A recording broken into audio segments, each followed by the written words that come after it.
আপনাদের যাদের মন শক্ত, অনেকের চোখ দিয়ে পানি নামে না। আমার এক আত্মীয় আছে খুব আল্লাহওয়ালা, আমার জীবনে এত আল্লাহওয়ালা আমি দেখি নাই, কিন্তু ওনার চোখ দিয়ে পানি নামে না। বারবার এসে আমারে বলে যে মিজান কি করবো বলো, তুমি একটু মোনাজাত ধরো। আমার মনে আছে আমি ওনাকে নিয়ে মোনাজাত ধরতাম, তো ওনার কান্না আসে না চোখ দিয়ে। এত আল্লাহওয়ালা, খুব ভালো মানুষ, কিন্তু চোখ দিয়ে পানি নামে না। এটা অনেকের হয়, নানা কারণে হয়। তো আল্লাহর হাবিব সাল্লাল্লাহু আলাইহি ওয়াসাল্লাম বলেছেন, কারো যদি চোখ দিয়ে পানি না নামে বা হৃদয় নরম না হয়, তারা যেন এতিমের মাথায় হাত বুলিয়ে দেয়।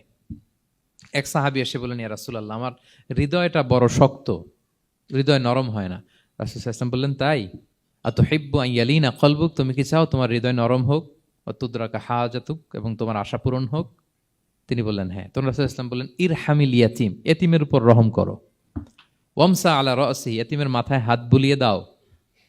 ওয়া আতইমহু মিন তুআমিক, তোমার খাবার এতিমকে খাওয়াও।